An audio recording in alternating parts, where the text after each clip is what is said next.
Yo, what is good, my anime people? What is good, yo? Guys, this is what I live for, boy. I don't know, man. There's something about waking up and knowing you got amazing shows, not only ones that you've been waiting for, but other ones that are relatively new and you have no true understanding of what could pop off at any given time.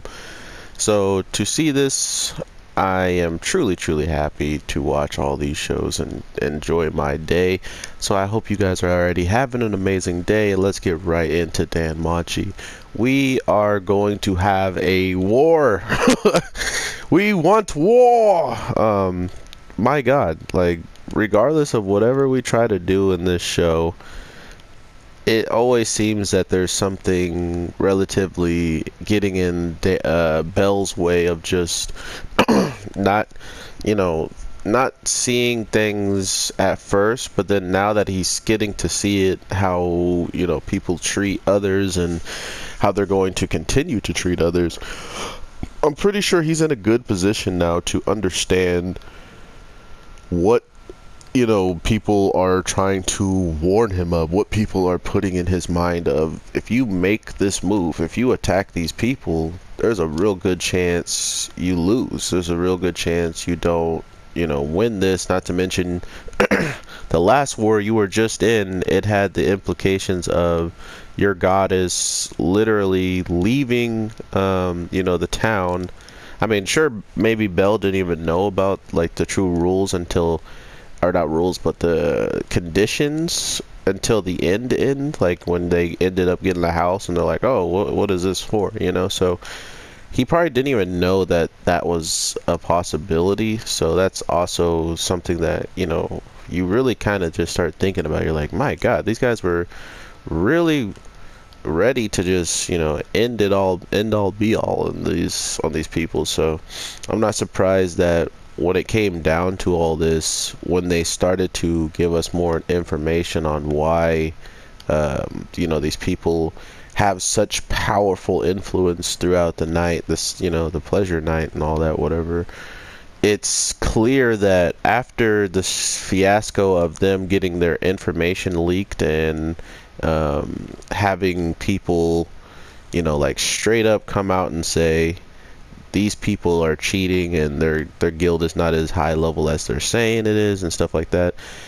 It put them in a position to attack, and when they did attack, they wound up finding out, that it was probably true, but at the same time, all they would have to do is, start up one of those wars, and after the war actually starts up, you literally just win. And now the victor gets to make all the rules. Now the victor gets to erase, as much information out there as possible. But you got to remember that with all the families that they attacked, you can't keep every single person quiet. I mean, as it is now, it seems like you can, right? Like, they've been doing quite a good job of keeping it under wraps to the point where, they've just been ruling without any contestants in the night. And then now at this given point, we see how much of, like, ridiculous power she actually has at her dispense to send out her troops and really not even, like, lose that much troops. I mean, from what I saw, she still has some people that could possibly be combat combatants that aren't under the papers, that aren't under there, because as Bell, was pointing out to these guys, like, oh no, she's considered a low rank, like non-combat person, so that's why she wasn't on the list. And if that's the case, that means she's not powerful. She must not be worth that much to them. And he's so far from the truth, man, that it hurt to see just like what she is capable of, right? Like, to see what it meant to actually be her, or what it actually meant to know what she's providing. And that's to give a level 3 who, mind you, we had a level 3 battle. They went against each other. Whoa, whoa, whoa, what just happened? I did my awakening and he didn't get kicked off of me. They changed a lot of mechanics in this game already. I don't like it. Um, but to see Bell and all these people getting all this information and it's still being something relatively, that they have to. What? Dang, you can't even do that to that. Okay. They have to learn, one way or another where all of the, trouble is coming from. After they learn where the trouble's coming from, or like what they thought they could, because of Hermes, they thought they would be able to buy this girl, and because usually non-combatant people would cost less, he also heard that what she was like. She heard what her Hermes heard what her race was, and that gave him like another kind of red flag. And instead of saying, "Oh, that person might be important, that person might be this and that," he just gave them the information about something called the Killing Stone, which we also hear is the rituals the main queen or goddess is trying to oppose or like have go forward. So if the Killing Stone has anything to do with this person, with this noble fox girl, then it could be an indication that stuff is going to have to move a lot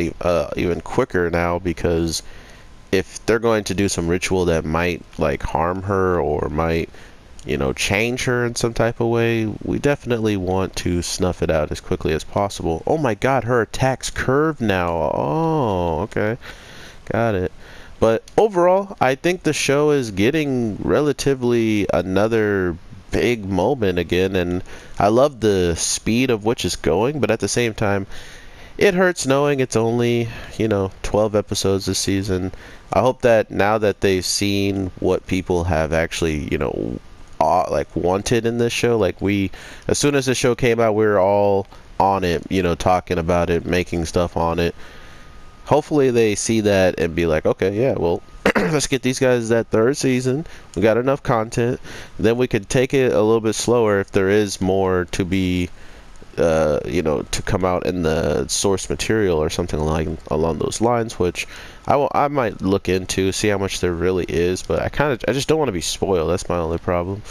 But yeah, overall, I like the way that they're going about these episodes. Like, this is just how Danmachi is. Like, I'm very surprised there's people that watch this show that don't like it, because if you've seen season 1 and seeing how season 2 had a little bit more action than season 1 at the start, with just human and like god interactions. But to be fair, this is how they were building stuff up. This is how they would have most of the storyline break down. Even though it came down to Belle going back into the dungeon, there was a lot of talking and different things that were going on outside of the dungeon before that could even transpire.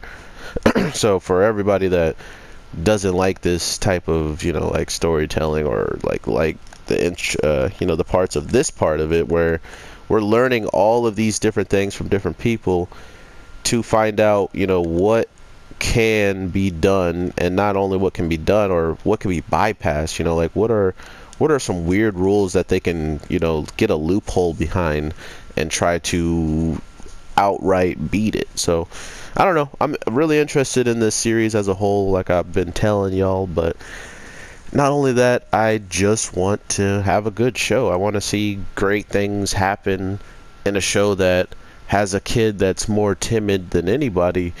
But when it comes down to hearing about people suffering, hearing about people going through certain tragedies and stuff like that, that they can't really do anything about because they have it in their mind that now that's what you deserve and this and that, or even just the fact that they don't have the power to get out them by themselves, that's Belle's character to step up, to try to understand everything in the situation instead of going in like he wants to, like he really just wanted to cut the bars and grab her and run away. But where are you gonna run away in a big, like, walled off town with a tower that's a dungeon with a bunch of monsters? Like he knows he has nowhere really to go. And to top it off and to make it worse, the person that you know, is the one you're trying to steal from or take this girl away from, you might actually be in a worse position if you try to do it, because guess why? Now you got anybody she hires to come after you. Not only is she taking it probably out of her family to get help, she's reaching in all types of people to get it, you know, so she's a problem, and I can definitely already see that. But with all that being said, I hope you guys have an amazing day, night, evening, whatever the case may be when you're watching this. I am about to drop Fire Force, so if you're interested in that, make sure you stay tuned. But with all that being said, though, I definitely want to hear what you guys are thinking about Danmachi. Do you believe we're going to get like some overly done fight in battle like war? Or do you think Bell might even get captured, or the word about Bell being captured and missing is going to get to Freya, and Freya's going to start something? Because once they started bringing in Freya into the mix, once Freya started talking, we talk about Freya, we talk about the girl. I was playing the Danmachi game, and they said that that guy who was like wrestling, like making the Minotaur stronger and stuff, he might be a rank, I'm sorry if it's a spoiler for you, you can back out of the video by now, but he might be rank 7 adventurer or something, like the highest adventurer ever, which might also mean this is one of the people that Ainz is trying to catch up to as well. I don't know, but seeing that in the game and probably knowing that the game uses some canon, that's crazy. So with all that being said, everybody, have an awesome one, and peace.